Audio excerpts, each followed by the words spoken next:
আমার বয়স অত বেশি না, মেজাজ গরম, রক্ত গরম। আওয়ামী লীগের কোনো মাপ নাই।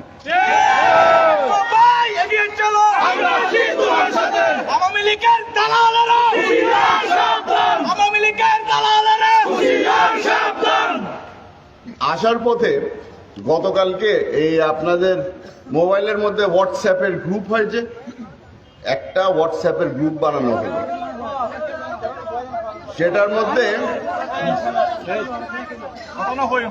সেটার মধ্যে ছোট একটা মেসেজ আসলো। মেসেজটা হলো গিয়ে, সামনের সপ্তাহে আওয়ামী লীগের কিছু নেতৃবৃন্দ এবং ছাত্রলীগের কিছু মিছিল রাঙ্গুনিয়ায় বের হবে। আর আমি শুনে দেখলাম অনেকেই মন্তব্য করছে, কারণ আমি আমার মন্তব্য ওই হোয়াটসঅ্যাপের গ্রুপের মধ্যে লিখিনি, আমার মন্তব্য আপনাদের সামনে বলে যাচ্ছি। আওয়ামী লীগের যদি কোনো মিছিল রাঙ্গুনিয়াতে বের হয়, আজকে আপনাদেরকে দায়িত্ব দিয়ে দিচ্ছি, এই আওয়ামী লীগকে দৌড়ানোর দায়িত্ব আপনাদের। পরবর্তীতে মামলা হলে প্রথম আসামি আমার নাম যেন হয়, কারণ ওই মামলার মধ্যে আমার অনেক গর্ব হবে যে আওয়ামী লীগকে ফিরানোর মামলায় 1 নম্বর আসামি সালাউদ্দিন কাদের চৌধুরীর ছেলে।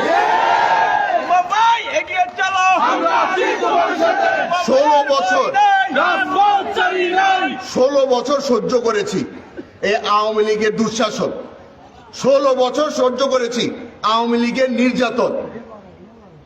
নির্যাতনের সময় শেষ। তবে আপনাদেরকে আজকে কিছু কঠিন কথা বলে যেতে হচ্ছে।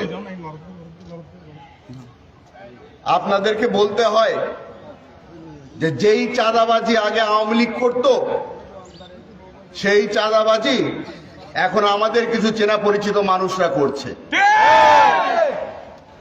আপনাদেরকে বলে দিব, দায়িত্ব খালি আমার না, দায়িত্ব মঞ্চে বসা নেত্রীদের না, নেতাদের না, দায়িত্ব আপনাদের। যারা এই চাঁদাবাজি করছে তাদেরকে ধরিয়ে দেওয়ার, তাদেরকে চিহ্নিত করার দায়িত্ব আপনাদের। আমাদের সুদিন এসেছে, কেন বলছি ওটাও বলে যাই। বহু বছর পরে একজন ইমানদার ওসি পেয়েছে রাঙ্গুনিয়া। আজকে আমাদের পাশে সেলিম সাহেব দাঁড়িয়েছে, আমাদের দায়িত্ব হচ্ছে তাকে সহযোগিতা করার। আমরা আজকে থেকে ওয়াদা করছি, রাঙ্গুনিয়ার মাটিতে যদি চাঁদাবাজ খুঁজে পাওয়া যায় তাদেরকে পুলিশের হাতে হস্তান্তর করে দেব। মাদকের বিষয়ে কিছু কথা বলা দরকার আছে। জানি না গত 16 বছর আওয়ামী লীগ কোন মাদক ব্যবসায়ী যদি আমরা খুঁজে পাই, আল্লাহ হয়তো তাকে ক্ষমা করে দেবে, আমরা ক্ষমা করব না। জিরো টলারেন্স আমাদেরকে বলা হয়, ওটার পরোয়া করি না। দেন একটা আসনে আপনি নির্বাচন করেন, দ্বিতীয়টার মধ্যে আপনার ছেলে দাঁড়াবে। তখন আমার বয়স অনেক কম। আমার বাবা হেসে বলল, যেই দিন এলাকার মানুষ ঘরে ঢুকে টাইনে বাইর করবে যে এখন আপনি নেতৃত্ব দেন, সেই দিন আমার ছেলে নেতা হবে, তার আগে হবে না।